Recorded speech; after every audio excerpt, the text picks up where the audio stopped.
Hello, welcome to How to Cook Like a Boss Without Being One. I'm Michael Hargrove, and today we are going to be preparing my version of Salmon Wellington.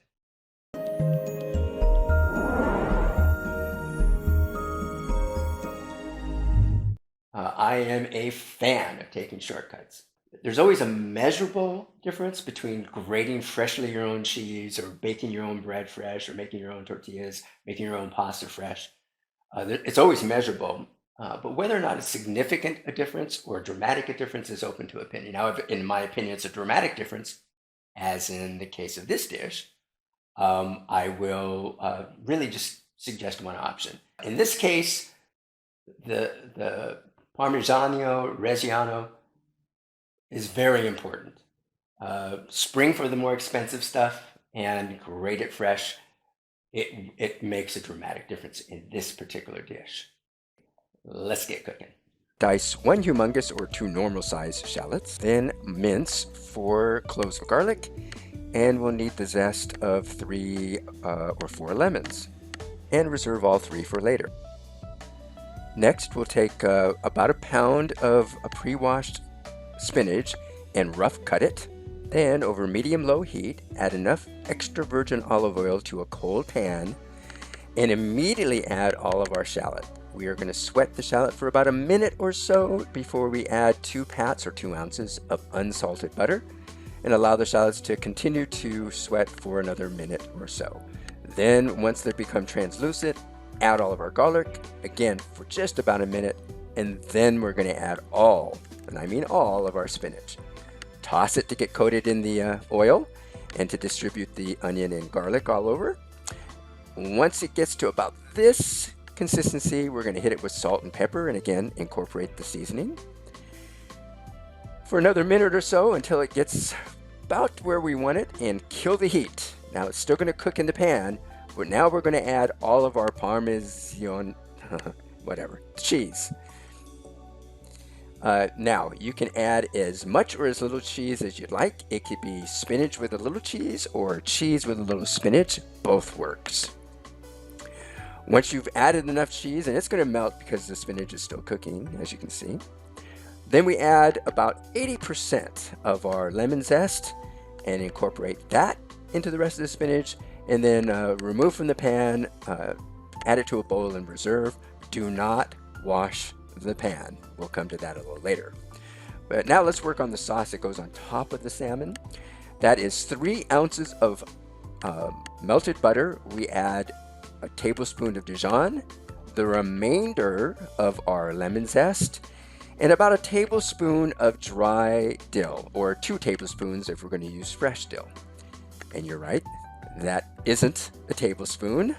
I added about twice as much off camera a little bit later. And then take the sauce and reserve. Then we are going to make a simple egg wash, which is just a little water, add 1 egg, beat it up until it's fully incorporated. We're going to be using that as a glue for our puff pastry and as a browning agent later. Now let's address the salmon. Of course, we want to dry it off completely. We want to check for bones. Now, we had a butcher remove the bones, but you still want to check. Then you want to eyeball the pieces so that they're pretty much equal, about 6, maybe 8 ounces per. And then we're going to season both sides with salt and pepper. Now, I've checked a lot of recipes, never found one that actually seared the salmon beforehand. We are going to lightly sear the salmon in that same oil, simply for the flavor, not for appearance. Obviously, it's going to be in a pocket, but simply for the additional flavor that it adds. After about a couple minutes or so, flip the salmon to get the other side. Also be mindful, if there's still garlic in the oil, don't allow it to burn. That creates a bitter taste.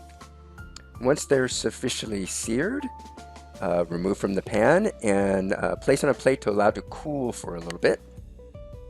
Once they're slightly cooled, we then slather our salmon fillets in the butter, dill, lemon sauce. And be generous, you want to actually use it all.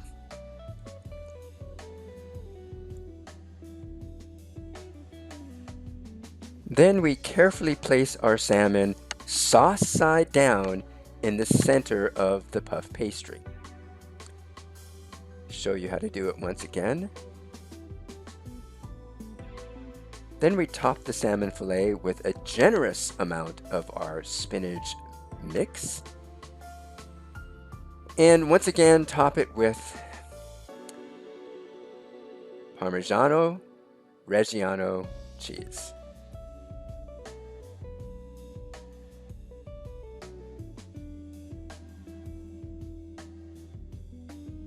Next, we take one side of the puff pastry, fold it over the salmon, creating a small pocket. And we brush the inside of that flap with our egg wash. Take the other side and fold it over, sealing it there.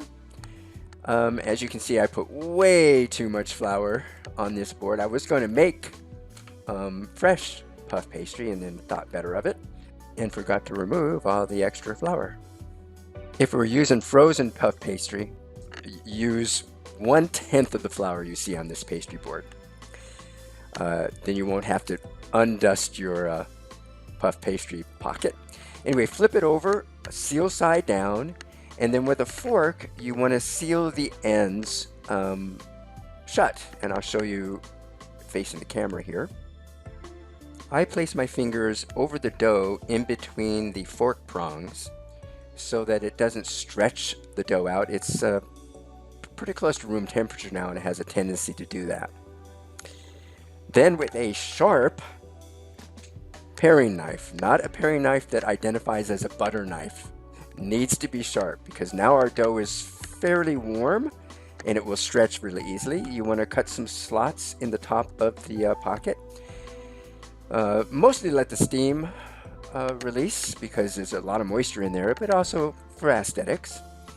And then we thoroughly brush the top of our pocket with egg wash and then finish it with a healthy dusting of dill. And this is what they look like before they go into a 400-degree oven. Make sure you show all your YouTube friends how you ignore your oven door. And you're going to bake it initially for about 15 minutes to check. Every oven is a little different, so the actual cooking time is going to be different for everybody. This actually took about 22 minutes. And this is the end result.